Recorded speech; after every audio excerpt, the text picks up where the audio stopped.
আমি যদি কোনদিন পথ ভুলে যাই, হাত ছানি দিয়ে কাছে নিও, মমতার বন্ধনে আমায় বেঁধে সব ভুল ক্ষমা করে দিও।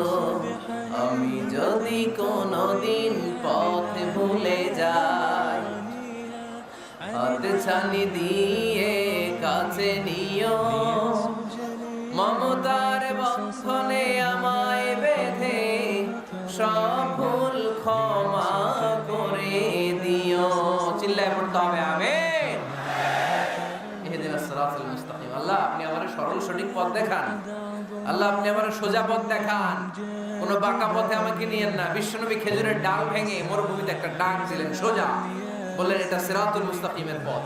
আর ডানে বায়ে ছোট ছোট আর অনেকগুলো দাগ টানলেন। বিশ্বনবী বললেন এগুলো শয়তানের পথ, ডান দিকে শয়তান হাত ছানি দিবে, মাহফিলে যাইস না, বিপিএল এর খেলায় আয়।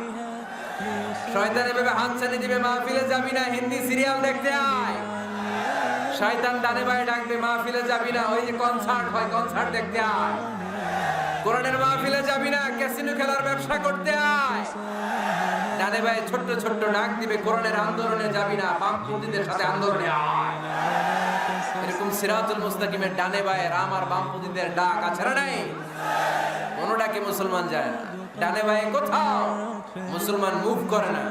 মুসলমান চলে সোজা রাস্তায়। এ রাস্তার নাম হচ্ছে সিরাতুল মুস্তাকিম। চিল্লায় বলতে হবে রাস্তার নাম কি? প্রতিদিন এই রাস্তাটা আমরা আল্লাহর কাছে চাই। আমরা বলি ইহদিনাস সিরাতাল মুস্তাকিম। আল্লাহ সরল সঠিক সোজা রাস্তাটা আপনি আমাদেরকে দেখান। চিল্লায় পড়েন আমিন। এজন্য দোয়ার মতো দোয়া করতে জানলে ইটস লাইক এ মিসাইল। এটা হচ্ছে একটা মিসাইলের মতো, এটা মিসাইলের মতো। মিসাইল হামলা করলে যেমনি লক্ষ্য বস্তুতে যে ভেদ করবে, দোয়ার মতো দোয়া করতে জানলেও এটা লক্ষ্য বস্তুতে যে আঘাত করে, আল্লাহর আরশে যে নক করে। চিল্লায় পড়েন সুবহানাল্লাহ। এজন্য বেশি বেশি দোয়া করতে রাজি আছেন তো? সবার জন্য করবেন, নিজের জন্য করবেন, অন্যের জন্য করবেন।